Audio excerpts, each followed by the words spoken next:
이 분별력이 이건 우리의 삶에 이제 타이밍을 결정해 주게 됩니다. 그러니까 내가 힘을 빼야 될 때가 있죠. 그리고 내가 힘을 내야 할 때가 있어요. 근데 요것을 분별하는 게 참 쉽지가 않습니다. 내가 무언가를 잡아야 될 때도 있지만 잡은 것을 뭐 할 때가 있습니까? 반드시 내려놓아야 될 때가 또 있어요. 예. 우리가 왜 출산을 할 때 그러지 않습니까? 힘을 주러 가잖아요. 근데 무작정 힘을 계속 주면은 어느 순간 힘이 빠지지 않습니까? 그러니까 줄 때 줘야 되고 뺄 때는 빼야 된다는 거예요. 근데 이게 뭐하고 같냐면요.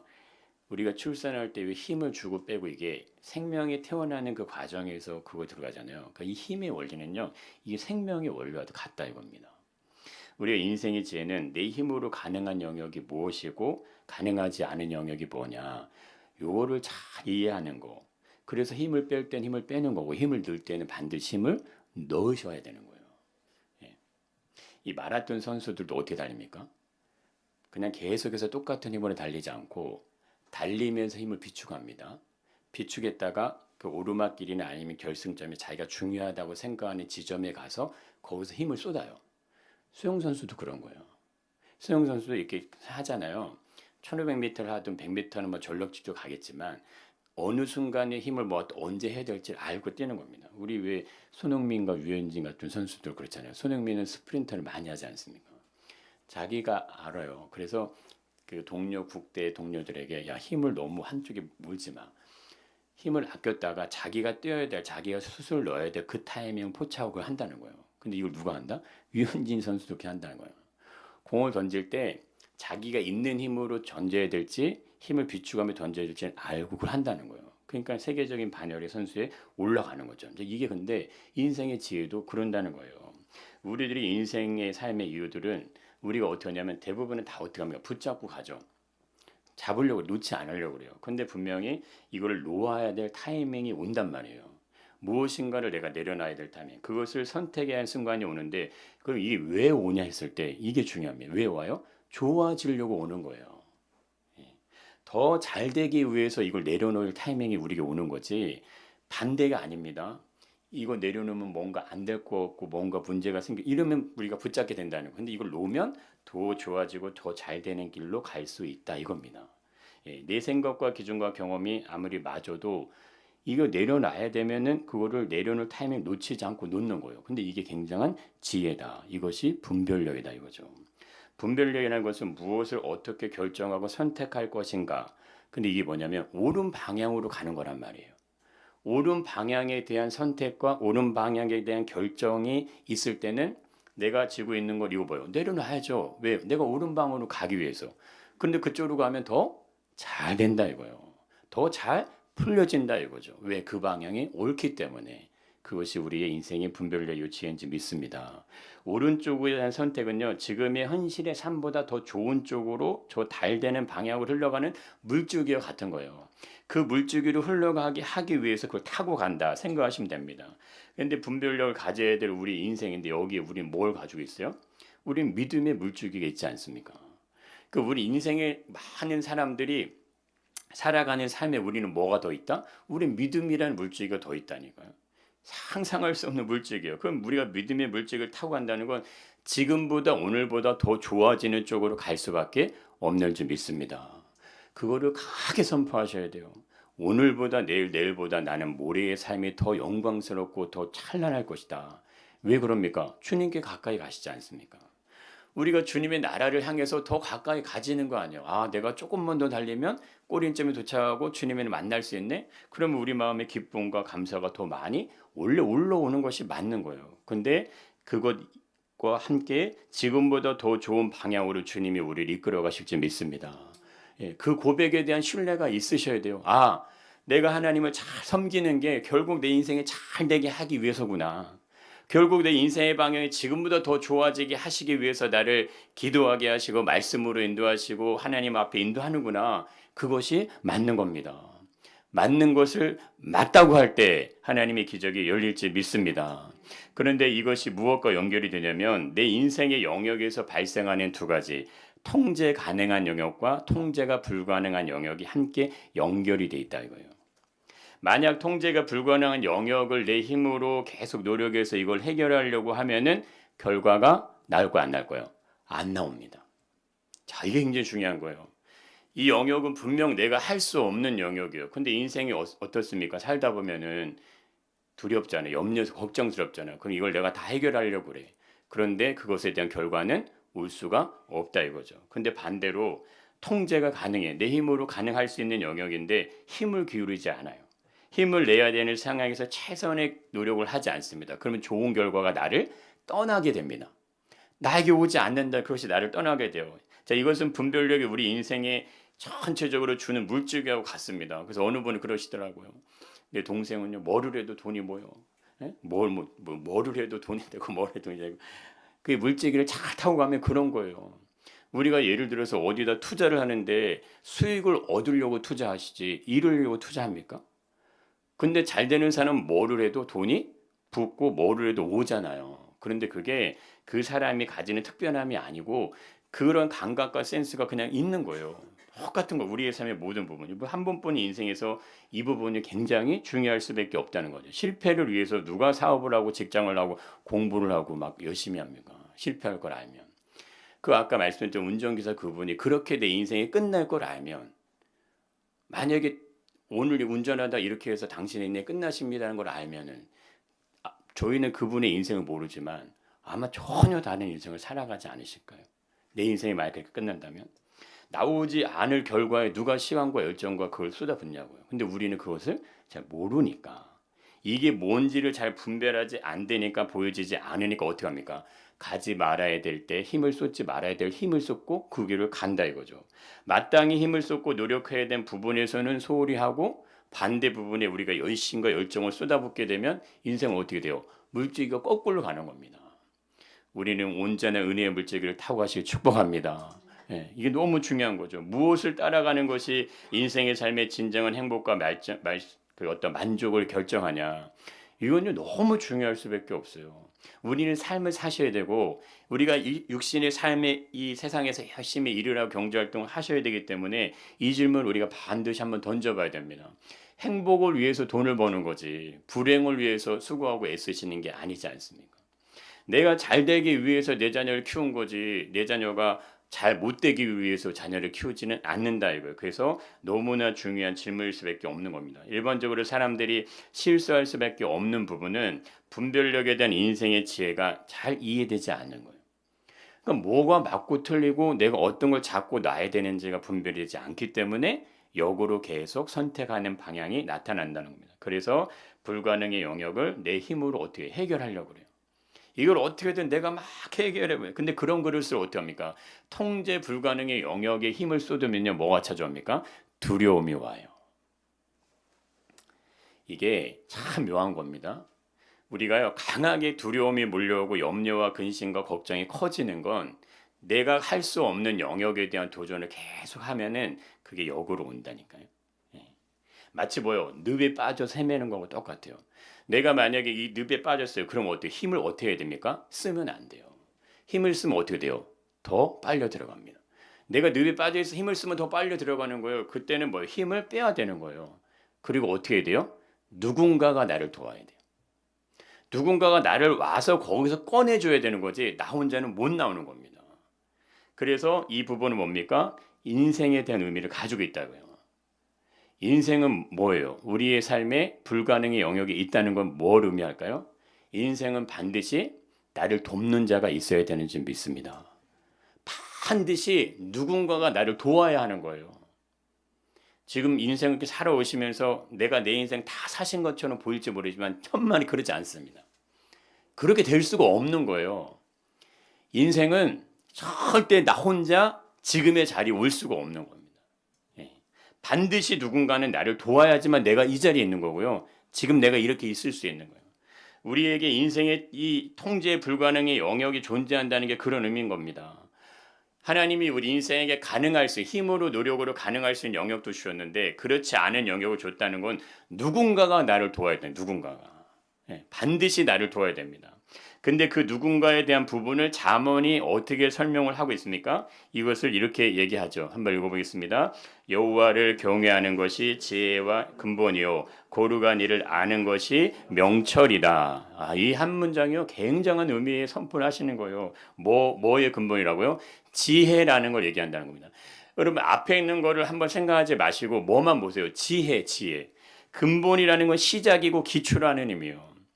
그러니까 지혜의 시작이 뭐냐? 지혜의 기초가 뭐냐? 그 위에 쌓으시면 되는 거거든요. 그 위에 그걸 계속 이렇게 배워가시면 되는데 시작과 기초는 뭐냐면 하나님을 경외하는 거다 이렇게 얘기를 하시는 겁니다. 하나님을 경외하지 않으면 참된 지혜가 시작될 수가 없음을 말씀하시는 거예요. 그러므로 모든 지혜의 시작은 무엇에서 시작된다? 여호와, 하나님을 경외하는 데서 시작이 됩니다. 하나님을 경외한다는 것은 그냥 단순한 어떠한 두려움을 갖는 그것이 아니고 인생을 창조하신 하나님을 신뢰하시는 거예요. 우리의 삶을 만들어내신 그 하나님을 신뢰하는 겁니다. 그럼 하나님은 어떤 분이세요? 우리의 삶의 설계도를 가지고 계신 분이세요. 그러면 이게 예를 들어서 건물을 세워놨는데 건물에 문제가 되면은 이거를 전체적으로 막 문제가 크면 어떻게 해요? 설계도를 봐야지 해결할 수 있거든요. 그럼 인생의 설계도를 가지고 계신 그분에게 우리의 삶의 어떤 문제를 가지고 그분을 신뢰하기 시작할 때 인생의 문제는 어떻게 됩니까? 다시 해결할 수 있는 해결되는 그 길로 열려질지 믿습니다. 인생의 문제가 생겨나면 우리가 뭘 찾을까 하는 거예요. 우리가 어떤 것을 찾을까 하는 겁니다. 내가 마주하는 인생의 문제를 해결할 수 있는 능력이 나에게 없고 너에게 없으면 그걸 어디서 와야 돼요? 위에서 와야 되는 줄 믿습니다. 그리고 그 능력이요 너와 나를 통해서 그 문제가 같이 해결할 수 있는 그 은혜가 열려지게 하신다 이거.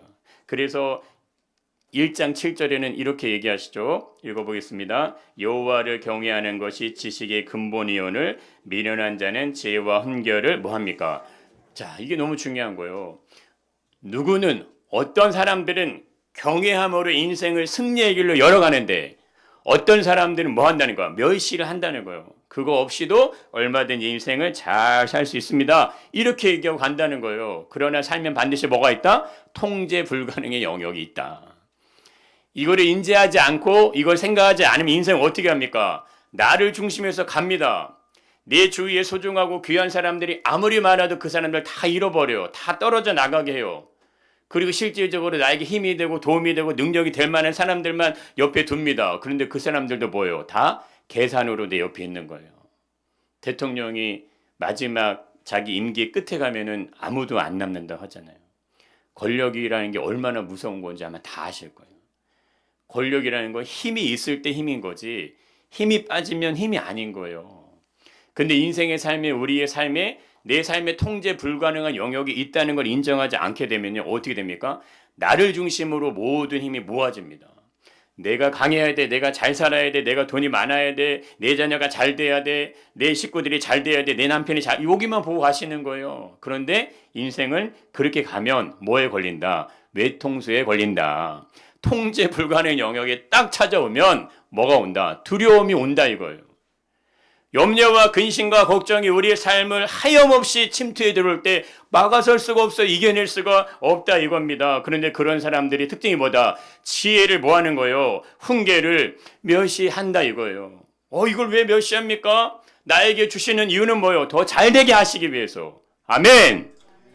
잘 풀리는 방향으로 가기 위해서. 그래서 화장지 이름이 뭐다? 잘 풀리는 집 이렇게 했잖아요. 너무 마음에 들어요. 잘 푸는 너무 잘 지신 것 같아요. 세상의 지혜와 보세요. 이 하나님의 지혜는요. 그냥 똑똑하냐 안 하냐 이런 차이가 아닙니다. 출발점, 기준 이게 전혀 다른 거예요. 근데 그게 다르면 뭐가 달라집니까? 결과가 달라지시는 거예요. 결과가. 내 자녀를 위해서 지금까지 얼마를 투자하셨어요? 몇 억 하셨습니까? 그러면 그거보다 100배의 열매를 열게 하셔야 되지 않을까요? 내가 그렇게 많이 투자했는데 이 자녀가 꼬꾸라지고 잘못되고 힘든 인생의 길로 가게 된다면 누가 어느 부모가 원하시겠어요? 그러면 진정한 지혜는 뭐다? 여호와를 경외하는 것이 진정한 지혜입니다. 왜? 모든 지혜와 지식과 명철은 누구로부터 오니까? 하나님으로부터 오니까. 그분이 왜 옵니까? 우리 인생을 설계하신 분이 그분이시니까. 우리의 삶을 만들어내신 분이 그분이에요. 그럼 그분께 물어보면 지금 인생에 무엇이 문제? 이게 문제야. 이거 뭐 어떻게 해야 돼요? 내가 치료해 줄게. 그분이 이렇게 하신다니까요. 비용은요, 공짜야. 그러니까 얼마나 좋냐 이거예요. 이 하나님을 경외하는 거는 뭐예요? 뭐가 바뀌냐면 중심이 바뀌지 않습니까? 내 힘으로 나를 지켜내는 게 얼마나 힘든지 몰라요. 그럼 뭐가 찾아온다? 외로움이 함께 와요. 두려움과 외로움이 오면 어떻게 합니까? 극도의 우울감으로 치닫게 돼요. 그래서 옆에 계신 분들이 너무 소중한지를 날마다 고백하시 바랍니다. 우리 전성 교사님이 그래도 난 당신이 소중해. 딱 한번 그 지나가는 말로 딱. 그러면 그게 비수처럼 꽂힐 수 있어요. 갑자기 뜬금없게. 그리고 딱 문을 열고 나가버려. 그러면 적막함에 이 이중섭 그 아버님이 이게 무슨 말이야. 그게 주인이 뭐야. 나는 그래도 당신이 소중해. 내가 당신 앞에 부족한 부인이지만 당신이 있어서 지금 내가 살았어. 그리고 바로 나와버리셔야 돼. 말을 이어가면 안 돼. 싸움이 일어날 수 있어서. 그럼 어떻게 됩니까? 이렇게 된 거 한번 읽어봅시다. 너는 마음을 다하여 여호와를 신뢰하고 내 명찰을 의지하지 말라. 자, 이게요. 그럼 우리의 중심이 이게 바뀌면 이렇게 될 수밖에. 그래. 내가 하나님을 신뢰해야지. 내가 내 똑똑함과 내 지식과 내 힘을 의지하지. 이건 당연히 이렇게 나올 수밖에 없는 거죠. 그럼 뭡니까? 한 번 더 보겠습니다. 너는 범사의 그를 인정하라. 그리하면 그가 그렇죠. 나를 지도해 주지 않으시고 나에게 길과 방향을 알려주지 않으면 의지하지 않으셔도 되는 거죠. 근데 길을 알려준다니까요. 방법을 알려준다니까요. 이렇게 해라 이런 감동을 주신다니까. 근데 그렇게 하니까 돼요. 그러면은 내 힘을 의지하시겠습니까? 명철함을 의지하시겠습니까? 이건 너무 선명하고 분명한 거예요. 우리 인생의 삶은요, 내 힘으로 해결될 수 있는 영역보다 해결되지 않는 영역이 더 훨씬 큽니다. 이걸 인정하시길 축복합니다. 그래서 하나님을 경외할 수밖에 없는 거예요. 하나님을 예배하는 자리, 이 자리에 있다는 것 자체가 기적이에요. 기적. 너무나 놀라운 축복이에요. 그냥 내가 주일날 예배 잘 드리는 게 아무것도 아닌 것 같으시죠? 천만의 말씀입니다. 안 돼요, 안 돼. 안 돼요, 안 돼. 찬양이 아니라 가요 있잖아요. 안 되는 거예요. 이게 하나님의 말씀을 들으려고 앉아있는 게 안 되는 거예요. 우리가 왜 이렇게 수요일도 목요일도 이렇게 막 이렇게 하잖아요. 그거 앉아서 그 듣는 거요. 그 절대 쉬운 거 아닙니다. 수준이요 그렇게 안 돼요. 이렇게 학생 때 고등학생 때 이렇게 할 때 이럴 때나 이렇게 되지. 이 어른이 이렇게 앉아서 뭔가 집중하고 생각하는 게 안 돼요. 근데 치매를 예방하려면 반드시 뭐를 해야? 생각을 계속 하라 하잖아요. 잠 잘 주무시고 잠 잘 주무셔야 된대요. 그리고 반드시 뭐 해라? 생각의 회로를 계속 돌려야 된대요. 일정량의 운동하시고. 머리를 그냥 가만히 두시면 안 돼요. 계속 생각해야 됩니다. 근데 얼마나 좋습니까? 하나님 말씀 들으면서 내 마음이 괴로워. 얼마나 많은 복잡한 생각이 들어오면은 그런 어떤 은혜의 답을 하시겠냐고요. 내 마음이 괴로운 게 은혜인지 믿습니다. 말씀을 들었는데 뭔 소리요? 이렇게 하면 안 되고 괴로움도 느끼고 기쁨도 느끼고 감사도 느끼는데 괴롭다는 건 뭐예요? 말씀이 나를 찔른다 이거 아닙니까? 아니 그게 얼마나 놀라운 비밀이냐고요. 근데 한번 보세요. 오늘 바울이 예루살렘으로 올라간 선택은 바울의 인생에서 뭡니까? 최고로 가장 중요한 선택이 될 수밖에 없다 이거죠. 그런데 바울은 뭐 하는 거예요? 내 힘을 빼야 될 때가 언제인지 분별하는 선택이지 않냐 이거예요. 그러니까 중요한 타이밍이에요. 바울에게. 그런데 내가 여기서 올라가게 되면 어떻게 될 건지가 다 하나님의 성령이 말씀을 하셨기 때문에 내가 알고 있어요. 그럼 내가 여기서 그동안 내가 이루어왔던 어떤 모든 수고와 노력과 열심을 내려놔야 되는 건지 아니면 이것을 그냥 붙잡고 내가 다른 길로 가야 되는 건지에 대한 분별력이 있어야 되고 그걸 깨닫는 지혜가 반드시 있어야지만 행할 수 있는 일이지 않냐 이건 거죠. 그런데 그곳으로 올라가면 뭐가 되는 거예요? 통제 불가능의 영역이에요. 올라가는 순간부터 바울이 할 수 있는 일이 없는 거다 이겁니다. 그러니까 내가 올라가면 더 이상 내가 할 수 있는 것이 없는데 그곳에 올라가려면 나는 뭐를 내려놓고 가야 됩니까? 그게 중요한 거죠. 바울이라는 위대한 한 사람으로 가는 게 아니고 그동안 내가 이뤄냈던 모든 걸 다 내려놓고 그냥 나이는 죄인 중에 개수로서 그 걸음을 걸어가야 된다 이거예요. 올라가는 것도 위대하지만 내려놓지 않으면 올라가지 않는 것이 그게 너무나 귀한 신비라 이거예요. 근데 바울이 그걸 올라가려면 반드시 뭐가 있어야 됩니까? 여호와를 경외하는 게 있어야 돼요. 하나님을 경외하는 마음이 있어야 돼요. 근데 그 하나님을 경외하다 보니까 그분한테 뭐가 옵니까? 지혜와 명철함이 오는 거예요. 선택해라. 그 길을 가라. 그런데 그 길을 올라간다는 거예요. 만약에 내 방법, 계획, 수고, 열심, 노력 이 열매를 내려놓지 않으면 갈 수가 없다 이거죠. 근데 신비한 일은 뭡니까? 나를 내려놨을 뿐인데 바울은 그냥 내 자신을 내려놓은 것뿐이에요. 내가 그동안 이루었던 모든 업적을 내려놓은 것뿐인데 내려놓으니까 뭐예요? 하나님의 주권적인 섭리가 작동이 된다 이거예요. 나는 내려놨는데 하나님이 나를 통해 일하시는 일들이 벌어지게 되고 그 안에는 하나님의 지혜가 움직여지기 시작합니다. 하나님의 지혜가. 내가 볼 수 없는 그 영역, 내가 이해할 수 없는 그 영역, 내가 알아들을 수 없는 그 영역의 일을 하나님은 예비하고 이끌어 가시고 그걸 행하고 계시는 중이에요. 나는 거기에 내가 내려놔야 될 분명한 타이밍을 보고 그걸 내려놨을 뿐인데 바울이 예루살렘으로 올라간 선택은요. 자신의 주권 이거 내려놔야지 시작이 되고 인간적인 모습으로 본다면 그렇게 되면 어떻게 합니까? 불안한 거죠. 염려와 근심과 두려움이 올 수밖에 없다는 거죠. 내가 올라가면 환난을 당해야 되는데 어찌 안 두렵겠냐 이거죠. 그런데 바울은 자신의 힘과 노력으로 해결할 수 없는 영역을 선택을 하는데도 안 불안해한다 이거예요. 두려워하지 않는다 이거, 염려하지 않는다 이거. 이거 마치 누가 왔습니까? 다니엘이 사자굴에 들어가지 않습니까? 에스더가 죽으면 죽으리라 하잖아요. 그들은 뭐예요? 모두 다 두려움을 피해가지 않고 정면으로 부딪히는 거죠. 내가 죽으면 죽을게 하고 가는 거예요.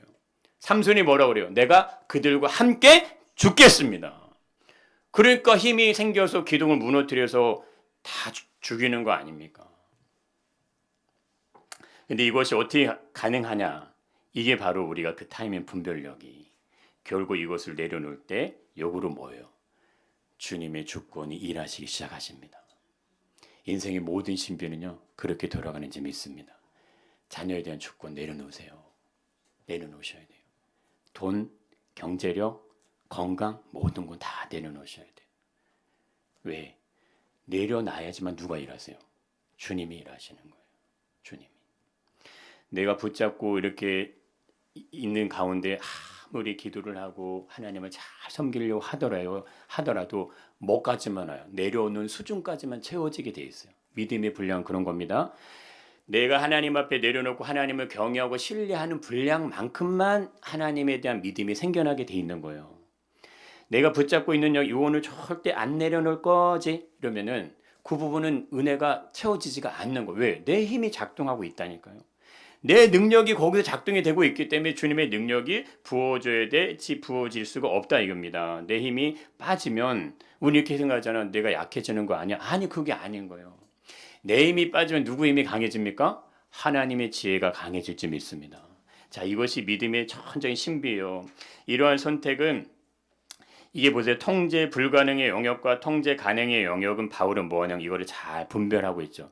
내가 뭐를 선택하고 어떤 결정을 내려야 될지를 그가 잘 알고 있다는 겁니다. 그래서 바울이 예루살렘으로 올라갔을 때 환란이 오는 거를 알지만 그걸 어떻게 해요? 정면으로 부딪힙니다. 근데 참 놀랐죠? 그거를 정면으로 부딪혀야지만 어디 가는 거예요? 로마로 가는 거예요. 두 가지인 거예요. 내가 올라가야 되고 핍박과 환란을 내가 정면으로 부딪혀야지만 어디로 간다? 로마로 가는 거예요. 두 가지가 다 돼야지만 로마로 가는 거예요. 그게 안 되면 못 가는 거예요. 갈 수가 없는 겁니다. 그렇기 때문에 놀라운 것만 하나님의 주권적인 섭리와 하나님의 지혜와 방법이 한꺼번에 다 돌아가면서 바울로 하여금 어디 타게 합니까? 오늘 로마로 가는 그 배를 탈 수 있는 그 지경으로 하나님이 데려가시는 거예요. 결과적으로 그는 어디 있습니까? 가이사 앞에 서요.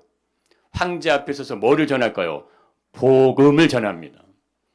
왕이 들었던 그 복음의 메시지 이번 부활주의를 통해서 한 영혼이 들을 수 있길 축복합니다. 예. 하나님은 가장 낮은 곳에서 그 아들을 보내셔서 그곳에서 복음이 시작되게 하셨어요. 그런데 가장 높은 곳에 있는 그에게까지 복음이 전달되게 하십니다. 그것이 신비해요.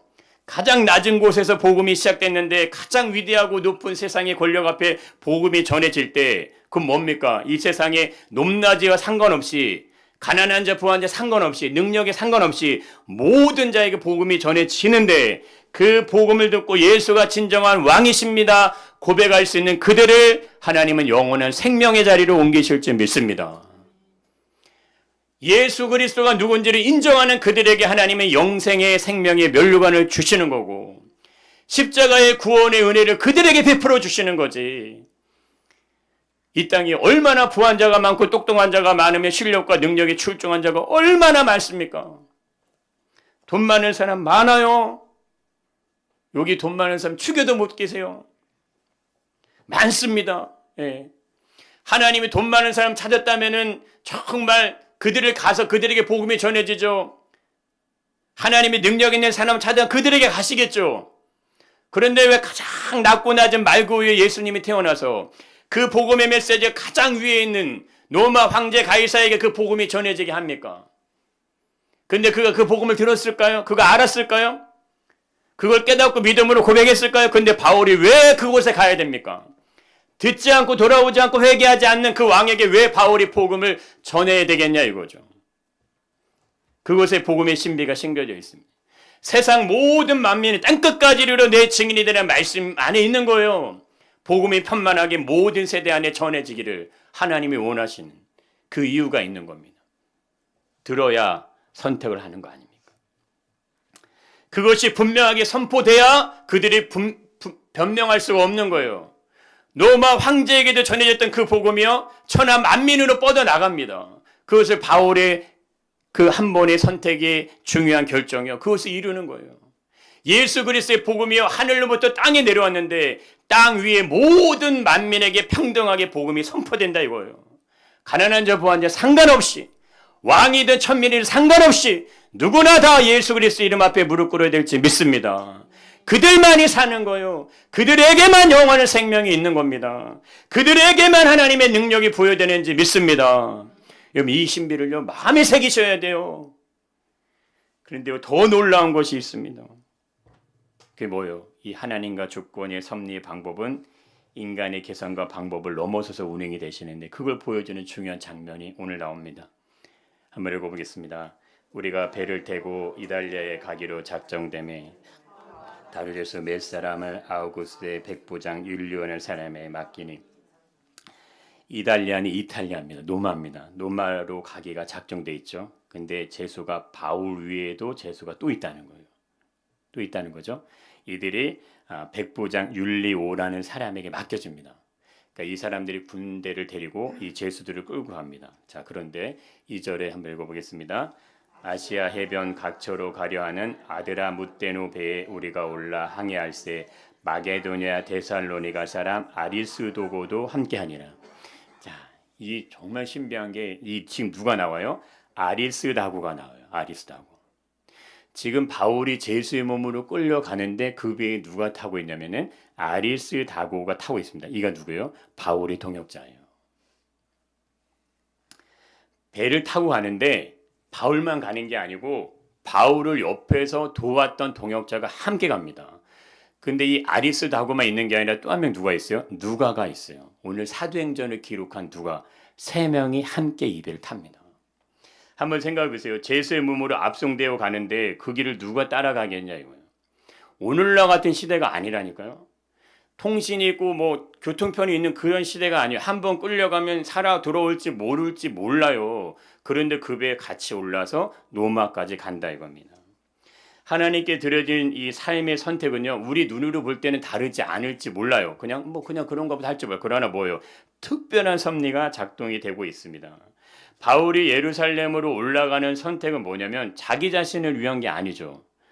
그러면 반드시 뭐가 와야 되냐면 하나님의 섭리가 따라올 수밖에 없는 거예요.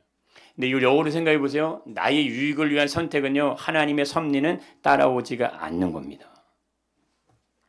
우리 신앙이 여전히 그런 거예요. 우리의 인생의 어떤 이 순간순간 내 힘을 빼고 어느 순간 힘을 넣어야 될지 이것을 우리가 인지하지 못하고 잡아야 될 때 언제고 놓아야 될 때 언제인지 분별하지 않아서 계속 내 힘을 줘서 인생을 살아가기 시작하면은 하나님의 주권적인 섭리가 작동될 수가 없는 겁니다. 바울이 환난과 핍박이 일어난 예루살렘을 올라갈 때 두려워하지 않고 갈 수 있는 건 뭡니까? 하나님에 대해 온전한 경외감이 있었기 때문에. 내 인생에 힘을 뺄 수 있고 삶의 모든 이유들을 주님을 의지할 수 있는 그 이유는 뭐예요? 그분을 전적으로 신뢰하게 되면 그것이 될 줄 믿습니다. 하나님을 신뢰하십시오. 전적으로 하나님을 경외하시기 바랍니다. 근데 이 바울의 말에 담겨 있는 이 사람에 대한 표현을, 이 아리스다고라는 사람의 표현을 잘 보시면 하나님께서 지금같이 바울이 이루는 모든 일을 누가 이루는 거예요? 바울이 이루는 게 아니에요. 바울과 함께 했던 동역자들이 바울이 그 일을 이룰 수 있도록 함께 그 일을 하는 겁니다. 혼자 하는 게 아니에요.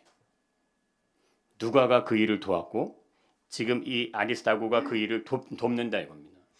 예수님이 겟세마네 동산에 마지막 기도로 올라갈 때 혼자 가셨어요? 3명의 제자를 데려가죠. 모세가 아말렉 전쟁을 할 때 혼자 올라가 기도합니까? 혼자 올라가 기도하면 이스라엘은 전멸해요. 죽는 거예요.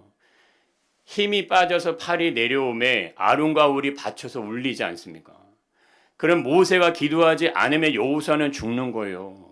모세가 손을 올려야 여호수아가 이기는 거고 손을 내리면 여호수아는 죽는 거라니까요. 그게 우리의 영적인 신비하고 동일합니다. 예수님은 홀로 한 분으로 계십니까? 3위로 계십니까? 3위로 계시잖아요. 바울의 이 모든 역사에 아리스다고가 동행을 하는데 에베소 폭동 때 바울이 이 붙잡힐 때 그가 같이 있었고요. 노마루가는 지금의 이 위험한 상황에서 같이 갑니다. 감옥에 들어갈 때 골로새 빌레몬서에서 같이 그가 기록에 나옵니다. 이거 뭐예요? 바울의 모든 삶의 행적에 그가 함께 따라가고 있다는 거예요. 우리에게 그런 은혜가 충만하시길 축복합니다.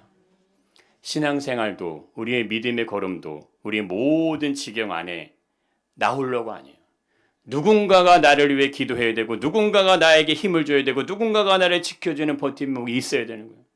그래서 공동체는 너무 소중한 거예요. 나 홀로 얼마든지 잘할 수 있습니다. 나 홀로 얼마든지 잘 이겨낼 수 있습니다. 그분 뭐요? 주님도 의지할 수가 없는 거예요. 내 힘으로 안 됩니다. 나는 할 수 없습니다. 나는 부족합니다. 그렇게 고백할 때 다른 모든 사람들이 나를 도울 수밖에 없는 거예요. 이분의 능력이, 이분의 실력이, 이분의 어떤 결과가 나에게 힘이 될 수 없는 그런 모습을 가지고 있다도 그건 중요하지 않은 거예요. 그 안에 하나님의 영의 성령이 함께 하시고 같은 믿음의 고백이 이루어질 수만 있다면 하나님께서는 우리에게 귀한 은혜의 지경들을 만들어가게 하실지 믿습니다. 홀로 위대할 필요는 없는 거예요. 홀로 뭐하러 위대합니까? 그럼 홀로 그냥 잘 살지. 하나님의 나라는 함께 세워갈 수밖에 없는 거예요. 공동체로 이뤄가는 거예요. 그래서 세계역전이 쉽게 끊어지지 않습니까? 지금 바울과 동행하는 그 2명의 동역자가 없이 바울이 그 배에 혼자 탔다고 생각해 보십시오. 그러면 하나님을 의지하고 하나님을 알 수 있는 사람 바울 혼자밖에 없는 거예요. 근데 그 동역자 2명이 바울을 옆에서 아름거울처럼 지키는 거예요. 그렇게 서로를 지키십시오. 마지막까지 지키셔야 될 거예요. 주님의 나라가는 그 시간까지. 주여, 이분이 하나님 나라 영광의 면류가 얻는 그 자리까지 내가 이 분을 위해 파수하겠사오니 내가 주님의 나라 영광의 면류가 얻기까지 나를 돕는 자, 나를 위해 기도하는 자리 나타나게 하셔서 그 일을 감당하게 하여 주옵소서. 냉랭하시면 안 되는 거예요. 차가워지시면 안 되는 거예요. 예수님의 마음이 차갑다면 어떻게 십자가를 지시겠습니까? 예수님의 마음이 냉랭하다면, 예수님이 그냥 홀로 자기의 길만 가기를만 원하셨다면 굳이 십자가의 길을 가지 않으셔도 되는 거죠. 세상은 항상 복음과 반대되는 길을 가는 겁니다. 그래서 각자 도생을 외치는 거예요. 그럴 수밖에 없는 시대라고 말하는 거예요. 그러나 절대 복음은 각자 도생을 말하지 않는다 이겁니다. 죽음의 길을 가는데 따라가잖아요. 배를 타고 갔는데 그 배가 파산된다니까요. 죽음의 위기에 들어간다니까요. 그걸 모르겠습니까? 알고 있어요. 내가 가다가 죽을 수 있다는 사실을 알고 있다 이겁니다. 따라갔던 누가가 있었기 때문에 사도행전에 기록이 되는 거예요. 그가 있었기 때문에 바울의 모든 성교 역사가 기록에 남는 거 아닙니까? 나 한 사람이 얼마나 소중한지 몰라요. 나로 인해서 내 가족이, 내 자녀가, 내 아들, 딸들이 구원에 이르시길 축복합니다. 구원보다 더 중요한 게 어디 있고 예수 그리스도의 복음보다 더 위대한 게 어디 있겠어요. 하나님을 경외하면 지혜가 오고 명철함이 오는데 어찌하여 그걸 내 인생의 노임으로 살으라고 그냥 내버려 두겠습니까? 반드시 복음을 듣게 하여 주시옵소서. 선택은 그에게 맡겨진 거지만 우리가 해야 될 일은 뭐예요? 그에게 하나님이 살아계심이 전해져야 돼요. 나는 믿지 못하겠습니다. 나는 알지 못하겠습니다. 그거는 그분의 선택이에요. 그것까지는 우리가 끌 수는 없습니다. 맞아요. 그러나 반드시 뭐 해야 된다? 듣게 하셔야 됩니다. 이대로 죽게 됐을 때 찾아오는 것이 무엇이고 내가 예수 그리스도가 누구인지 알았을 때 찾아오는 거 뭔지 그거를 바울이 가이사 앞에 전하는 거예요. 그것을 바울이 전하면 어떻게 됩니까? 바울은 참생으로 죽는 거예요. 가이사가 받아들이겠습니까? 그러나 그의 순교의 피가 로마를 적시는 거고 결국 로마의 국교가 기독교로 국교가 되는 거고 모든 은혜가 로마를 통해 그 길을 통해서요. 그 언어를 통해 그 문화를 통해 세계로 뻗어가는 거 아닙니까? 우리의 모든 지경 안에 하나님의 놀라운 신비가 있으세요. 우리의 몸의 모든 지체들이 뼈마디가 살들이 기관들이 이 모든 기능을 해서 내가 지금 살아있는 것처럼 우리 인생의 삶도 그런지 믿으시길 축복합니다. 혼자 가려고 하지 마세요. 혼자는 될 수 없는 거예요. 같이 나눠주시고 같이 싸매시고 같이 이겨내시고 축복합니다. 같이 묶여 있으면요. 이길 수 있는 거예요. 그래서 우리가 기도하는 겁니다. 그래서 유은호 권사님이 기도하는 거예요. 저는 얼굴도 못 봤어요. 그분이 누군지도 몰라요. 그분을 만나고 싶은 마음 저는 없어요. 예. 근데 왜 그분을 왜 기도할 거예요? 기도하지 않으면 그분은 죽어요. 죽어요. 수치가 조금 나아졌다. 조금 개선돼. 그거 조금 개선될 수 있는 수치가 아닌 거예요. 췌장하면요. 그렇게 되는 게 아니에요. 재발이죠. 끝나는 거예요. 조금 개선. 어떻게 하나님이 결과를 여실지 그를 파수하고 위해서 기도하는 거예요. 살려달라고. 하나님 그를 살려달라고. 우리는 얼굴도 본 적이 없고 그가 누군지도 모르고 어떤 인생을 살았는지 어떤 생각을 가졌는지 모르고 그러나 그건 중요하지 않습니다. 하나님 그 영혼을 살려주옵소서. 그런데 그 기도가 나와요. 그 영혼을 향한 기도가 나와요. 그 기도가 먼저 되요. 그거 뭐 하나님의 감동이죠. 기도해라. 기도하게 하신 은혜예요. 그런데 그 은혜가 얼마나 놀라운지 아십니까? 내 자녀에게 내 가족이 내 마음 그대로 다 가게 하십니다. 눈을 열어보세요. 하늘보다 내 볼 수 있는 시각이 더 넓지 않습니다. 우리 눈은 앞에 달려있지 뒤에 안 달려있지 않습니까? 이게 왜 그런지 아세요? 내가 아무리 넓게 봐도요. 이것밖에 안 돼요. 이것밖에. 뒤는 뭐 360도 볼 수가 없는 거예요. 근데 왜 눈이 두 개예요? 예, 나는 앞만 보죠. 내가 못 보는 뒤는 누가 봐야 돼요? 내 짝꿍이 보는 거예요. 나와 함께한 그들이 보는 거예요. 사방에 내가 볼 수 없는 그 눈을 함께 보도록 그렇게 하나님 인생을 만드신지 믿습니다. 우리의 생명은 영원한 하나님 나라에 있습니다. 우리는 그 나라를 사모하시면서 가시는 거예요. 그러니까 우리가 날마다 기쁨과 감격과 감사가 넘치었지 믿습니다.